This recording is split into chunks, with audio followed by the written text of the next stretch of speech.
नमस्कार, मैं Anshuman. Crypto counter पर आपका स्वागत है। सप्ताह का पहला क्रिप्टो काउंटर। बीते सप्ताह टैरिफ की उठापटक के बाद क्रिप्टो में भारी गिरावट दर्ज की गई। सुबह $65,000 से नीचे गया, फिर हमने एक रिकवरी देखी थोड़े समय के लिए, लेकिन दोपहर बाद क्रिप्टो में फिर तेज गिरावट आई है। और अब बिटकॉइन करीब करीब $65,600 पर ट्रेड कर रहा है, कल के मुकाबले 3% नीचे है। तुरंत जो सपोर्ट हमें दिख रहा है वो 63,000 से 65,000 के जोन में है, जब ऊपर का सबका रेजिस्टेंस करीब $70,000 के आसपास है। फिलहाल मार्केट गिरावट के बाद थोड़ी कंसोलिडेशन की मोड में दिखाई दिया है।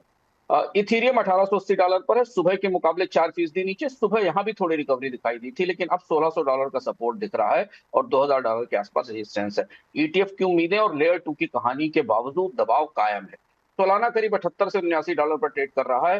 हाल की जो ऊंचाई थी वो $85 थी, वहां तक पहुंचना मुश्किल है। $75 का सपोर्ट है। वैसे $85 का रेजिस्टेंस दिख रहा है, लेकिन सोलाना एक हाई बीटा एसेट है, इसलिए इसमें तेज उतार चढ़ाव दिख रहा है। बड़ी संस्थाओं की निवेश के तौर तरीके में कुछ और दिलचस्प रुख निकल कर आए हैं। यूएस के स्पॉट बिटकॉइन ईटीएफ में हाल में करीब $88 मिलियन का नेट इनफ्लो दिखाई दिया। पिछले पूरे सप्ताह हमने इसमें से निकासी देखी थी। अगर फरवरी के फ्लोज को देखा जाए तो इनमें काफी उठापटक दिखाई दे रही है। इंस्टीट्यूशनल इन्वेस्टर लंबी अवधि की खरीद नहीं कर रहे हैं और वॉलेटिलिटी में ट्रेडिंग कर रहे हैं, इसलिए दामों में तेज उतार चढ़ाव बना हुआ है।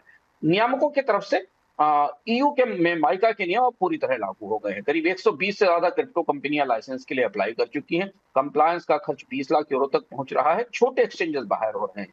और इसके साथ ईयू ने 12 देशों पर क्रिप्टो ट्रांसपेरेंसी टैक्स न लागू करने के लिए कार्रवाई भी शुरू कर दी है। इसका मतलब है कि रिपोर्टिंग और सख्त होगी। इस मामले में अमेरिका पिछड़ता दिखाई दे रहा है। अमेरिका के कानून सीनेट और कांग्रेस के उलझन में फंसे हुए हैं, जबकि ईयू के कानून अब पूरी तरह लागू हो गए हैं।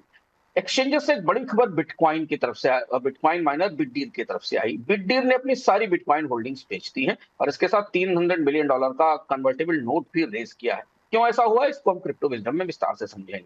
फ्रॉड और स्कैम में ब्लॉकचेन फिर्म इलिप्टिक ने कुछ एक्सचेंजेस की पहचान बताई है जो रूस से जुड़ी हुई है। ये एक्सचेंजेस रूस के फंड्स को सैंक्शन से बचाकर क्रिप्टो के जरिए घुमाने में मदद कर रहे थे। और दिखा यह है कि जैसे ही एक प्लेटफॉर्म बंद होता था, लिक्विडिटी नए रास्तों पर शिफ्ट हो जाती है।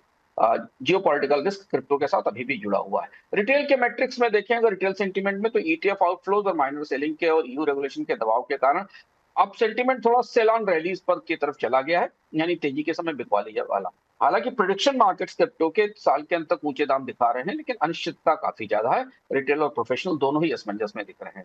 अगले 48 से 72 घंटे का आउटलुक है कि बिटकॉइन अगर $66,000 से नीचे टिकता नहीं है और ईटीएफ के रिडम्पशन बढ़ते हैं तो गिरावट तेज हो सकती है। आज सुबह से लेकर दोपहर तक हमने ये रेंज देखी है, जहां 66-67 हजार से $65,500 के बीच में बिटकॉइन ने रेंज किया है। तो बाजार में आज शाम तक की तस्वीर के आधार पर दिखाई देगा कि अगला रुख क्या दिखाई देगा। खासतौर पर अगर बिटकॉइन में $66,000 के नीचे की मजबूती नहीं दिखी तो फिर सोलाना और मिड कैप में भी सेल आएगा। मैक्रो स्तर पर ट्रेड के टेंशन, सैंक्शंस के कारण क्रिप्टो को कभी डिजिटल गोल्ड और कभी रिस्क एसेट बना देती हैं। अगले कुछ दिन और ज्यादा वॉलेटिलिटी वाले रहेंगे। अब हम आ गए आज की क्रिप्टो विजडम पर और आज की सबसे बड़ी खबर पर। बिटकॉइन माइनर बिटडीर ने अपनी पूरी बिटकॉइन होल्डिंग बेच दी है और $300 मिलियन का कन्वर्टेबल नोट भी जारी किया है। ये बता रहा है कि माइनिंग सेक्टर में, खासतौर पर बिटकॉइन की माइनिंग के सेक्टर में मार्जिन के दबाव बढ़ रहे हैं। बढ़ती कमाई की अनिश्चितता के कारण अब बैलेंस शीट पर मुश्किल दिखने लगी है। तो जो बड़ी अनुभवी कंपनियां बिटकॉइन जमा करने के बजाय नकदी को बचाने पे को वरीयता देती हैं, तो इसका मतलब है कि जोखिम का रीअसेसमेंट शुरू हो गया है, रिस्क का रीअसेसमेंट हो रहा है। हालांकि इसे घबराहट का संकेत नहीं माना जा रहा। बाजार मान रहा है कि सावधानी की घंटी है। ऐसा जब डाउन साइकिल होता है तो आखिरी हिस्से में इस तरीके की गतिविधियां दिखाई देती हैं। माइनर्स अपनी एसेट बेचकर खुद को एआई और डेटा सेंटर जैसे नए रेवेन्यू मॉडल में निवेश के लिए तैयार कर रहे हैं। बाहरी निवेशकों के लिए संदेश साफ है कि बिटकॉइन माइनिंग कंपनियां फिलहाल नाजुक परिस्थिति में हैं। इनकी बिकवाली निकट अवधि में दबाव बढ़ा सकती है, इसलिए इनमें सतर्क रहने की जरूरत है। क्रिप्टो काउंटर में आज इतना ही। कल फिर लौटेंगे अपडेट्स के साथ।